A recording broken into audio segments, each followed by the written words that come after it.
Oh my goodness! What's up, guys? Hey! We are finally done with our testing of every single sweetener under the sun. Thank goodness. We spread it out over a couple weeks. Just because, back to back is just, it's not worth it. Gastrointestinal discomfort. Okay, so here's what we tested. Erythritol, xylitol, allulose, maltitol, monk fruit, aspartame, sucralose, stevia, and good old sugar. You my sugar. Thanks. This is what we did for this test. Took our blood glucose and blood ketone readings as soon as we woke up in the morning. It was about 20 minutes after waking up. And we did the same thing every day. Blood glucose test, blood ketone test. For this experiment, since it's such a small window of time, the blood glucose is really what's telling you most of the information. We then tested the second test 30 minutes after eating these. Reason we did 30 minutes is because when you're just taking this stuff straight to the dome, it hits you pretty quick. So there's no you're not having it as part of a meal, so it's not slowly digested. Right. You're basically just freebasing sweeteners. And the results show that to be the case. They do. What you're looking for is just your blood glucose to be unchanged, as if you didn't eat anything at all, basically. All of this testing and stuff is not that necessary, but if you're the type of person who is eating a food that has one of these in it every single day, and it's a huge part of your keto diet, it might be something you want to test. And we don't consume all of these every day. We mostly just take in stevia and erythritol in our baked goods. Yep. Let's get started. Let's do it. Sugar, a weird little tub my mom gave me. This is the baseline for this whole thing. Okay, guys, today is the big one. Sugar. So we're going to do 25.2 grams of sugar. That's 2 tablespoons. And this is a lot of sugar. How good does it taste, though? Whoa, sugar. It all of a sudden came back to me what sugar tastes like, because we used to eat just plain sugar, right? It's really sweet, but it's also subtle at the same time. It is. It's more subtle than I remember it being. I thought it was going to be sweeter. I mean, this is just clearly the best tasting sweetener there is. Okay, so it's been half hour. Go ahead and test. I'm more interested to see if the ketones drop, because my theory is kind of that in a half hour, ketones aren't going to really do much. That's a drop, right?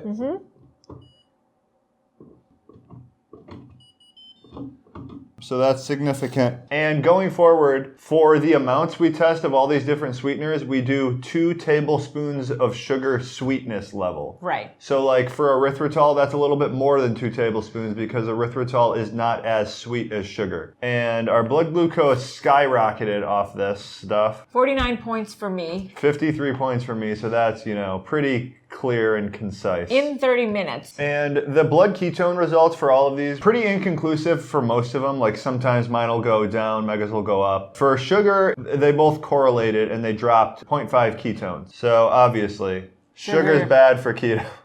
Liquid stevia. Whoa, it gets all crusty on the... It's the worst, I hate it. So it's early morning, doing a test for stevia here today. Yep. That is going to be 15 drops each. Cool. Okay. Not horrendous. Pretty intense. 30 minutes.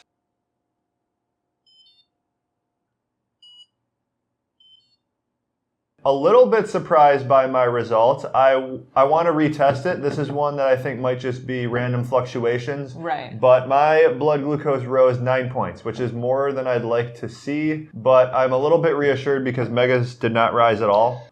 Went down a couple points, but that's not really indicative of anything. Yeah, so I have no issues with stevia. I continue to use it. Same, but I want to test it one more time just to be sure. Allulose. This is the new kid on the scene. Yeah. And this is not a sugar alcohol. It's not an artificial sweetener. It is a rare sugar. Back with another sweetener. Allulose. Just under 3 tablespoons each. This is 70% as sweet as sugar.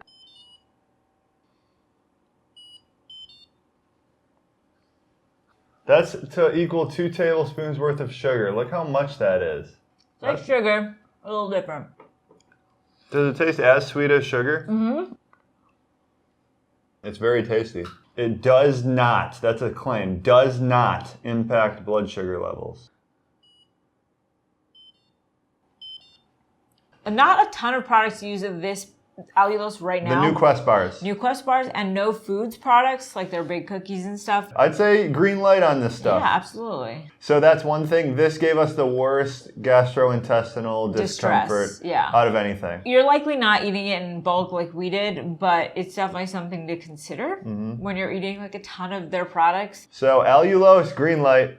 Sucralose. Sucralose, little jar. Cute little jar. This is the stuff that you find in Splenda, but without the maltodextrin. We're not going to test Splenda because it has maltodextrin, which we know is not good. Do something, yeah.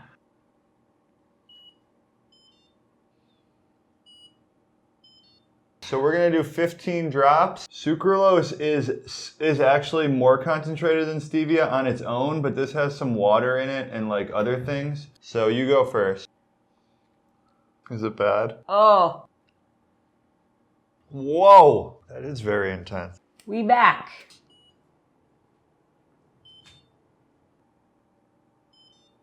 As I expected, pretty much no impact at all. These like really concentrated low dose sweeteners seem to have the lowest impact of anything. A lot of protein powders use it. Yeah. Pre-workouts and diet sodas. Yeah, sucralose, a lot of people hate on it a lot. I don't know exactly why. Sucralose is not going to mess with your keto diet.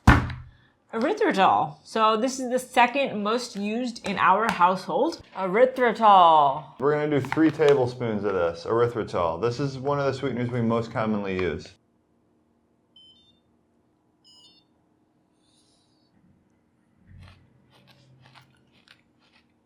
Is it tasty?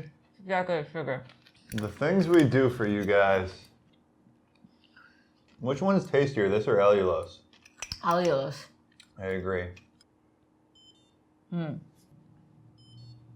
No impact. No impact. Good to go. Huge impact on your, again, like your digestive system. Yeah, this was the second worst digested after allulose. It's the best granular sweetener there is, which you'll see based on some of the other ones we tested. Yeah, pretty clear cut, no effect with the erythritol. Right. And we took a really high dose, so when you're eating keto desserts, you're not hitting that type of dose unless you're having 2 or 3 brownies or something like that. If you're keeping it respectable, you're having maybe 1 a day. It's really not going to mess with you much at all. Yeah.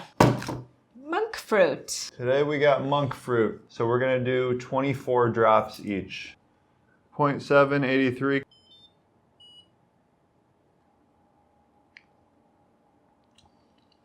It's odd. It has like a strong vanilla taste to it. Whoa. Yeah, definitely kind of vanilla-ish, right? Yeah. Back for our half-hour test.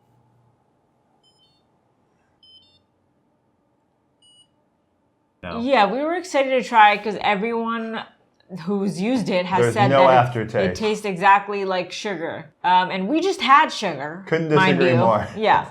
It does not taste like sugar. It wasn't sweet enough. It's not as sweet. It's about like 70%. This is just what I've figured as sweet as stevia. It's not as sweet, so you need more drops. And I don't like the taste of it as much as stevia. I'm more of a stevia guy. The results were clear that, there's no impact on your blood glucose. You're not going to have any issues using this. Monk fruit is good to go for keto. Xylitol. Okay, today we're testing xylitol. And this is 1-to-1 substitution with sugar.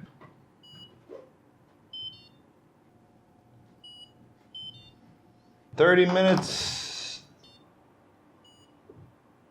All right, xylitol. We're not sure about you. Holy cannoli. This is one I was interested in seeing. A lot of people ask us why we don't use it, if they can sub it. The stats tell you why, I think, in our opinion, right? Yeah, so the initial reason why, before even doing any of this testing, why I was like, we should use erythritol, not xylitol, is because this is low glycemic. It's 11 on the glycemic index. Calories. It's 2.4 calories per gram, meaning it's pretty, like at least over 50% digested by your body and kind of used. And compared to erythritol, which is 0.2 calories per gram. So the give and take of that is like, erythritol is probably going to mess with your digestion more just because it's like passing through you. Yeah. Yeah.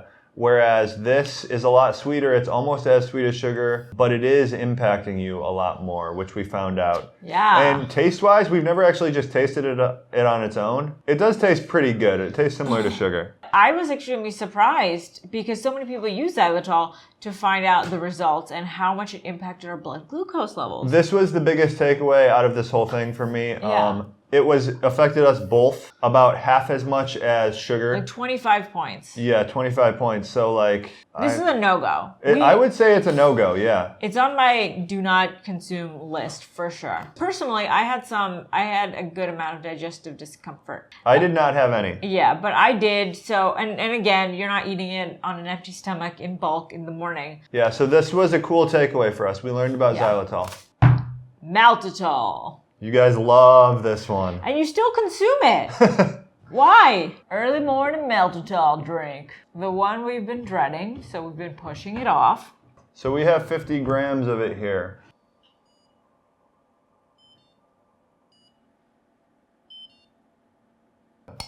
Oh God, it's so thick.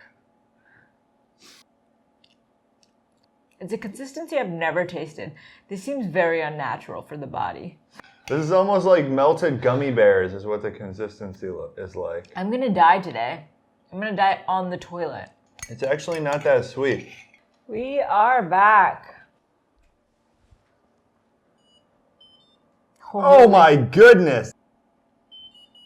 Oh my gosh. So this is cool. They hit you right on the back with a 0 gram of impact carbs per serving. And then on the front it says kid and critic approved. Russell Sorber candies, Atkins bars, a lot of, one bar, like a lot of protein bars use maltitol. Read the ingredients, guys. So there's this myth that's being perpetuated. I don't know by who, but it's that you should count half of the gram of carbs in sugar alcohols. The people that say this are basically telling you to count maltitol the same way you would count erythritol, right? Wrong. That's completely, I mean, it's just dumbing things down and insulting your intelligence to just be like, yeah, just group them all together. Don't think about it. Right. Really, let's just become smarter as a society. How does it impact you? Yeah, exactly.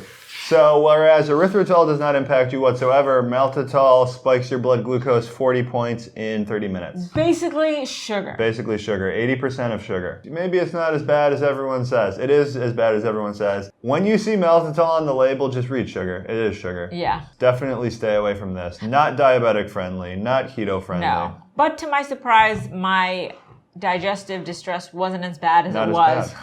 Yeah, that's what I was expecting. This to be super bad on the We digestion. were like pushing it off because we were nervous, but then it was just like, oh, fart here, fart there. Not a big deal. Last, aspartame. Aspartame. Aspartame. So this is very controversial. Super controversial. So today we have aspartame, pure pharmaceutical grade aspartame. We're going to take 126 milligrams of this. That's about the amount that's in a Diet Coke. It's the equivalent to 2 tablespoons of sugar. Same with everything else. So we're getting out the drug scale here. So that is what 126 milligrams look like. It's not very much.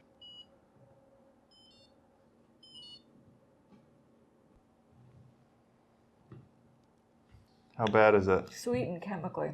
It tastes so good in diet soda. Yeah, it tastes like when you just eat stevia on its own, where it's very, like super sweet that your mouth can't really handle it. Here we are. Okay, so no impact. Aspartame's basically MCT oil. Joking. As expected, no impact. Yeah, so this video, guys, is about how these sweeteners affect a keto diet. It's not about how these sweeteners affect your health, right? Right. So like aspartame, that is one that, you know, it's fine for keto. So when people say, can you drink Diet Coke on keto? Yes, it's not going to mess with your ketone levels, blood glucose, really anything at all. It might mess with your health. So do your research on that. Right. And make a judgment call. Yeah, exactly. So like me personally, I'll drink a Diet Coke once every couple weeks. I don't stress out about these things. Same. Not part of a sound diet, obviously. It's a personal preference. Yeah. That's it. Those are all the sweeteners we decided to test. We might have missed some. You let us know if we did. The big takeaways for us, xylitol. Don't eat No-go. xylitol. I mean, in like small amounts is probably fine, but it impacted us a lot more than I thought it was gonna. Really, most sweeteners don't mess with keto that much at all. One thing that I think is a cool that we learned also is allulose seems to be pretty low impact. Yeah. So I'm gonna put the graphs of how everything compared on the screen now. When you're sort of troubleshooting your diet and stuff, you know, how people react to these things can vary person to person. Sure. But I do think our testing here is likely going to be what most people kind of experience. For the most part, indicative of what will happen to you. Yeah. So don't take this, you know, in concrete. I would say do your own testing if you use something day to day and you want to know how it personally affects you. Yeah, I just don't really know what mechanism would be at play to where like sucralose doesn't affect me, but it magically knocks other people out of ketosis. I don't think that that happens, but there's rumors of it happening. So, you know, do your own testing. We are only testing our blood glucose and blood ketone levels. This is nothing to do with health. So if you get headaches from sucralose, stay away from it. But that's not what we're testing here. As far as all this testing stuff goes, a $15 investment in one of these from Walmart can really tell you a lot more than the blood ketone meter can tell you. This is what tells you like how you're reacting to food. That's our sweetener testing. I'm glad we did this. Me too. Sort of opened our eyes a little bit. Hopefully opened yours. Let us know what you think, what you commonly use, and let us know what we missed. Yeah, and if you have any ideas on future experiments like this for us to do. We love doing this kind of stuff, bringing knowledge to you guys. We will talk to you soon.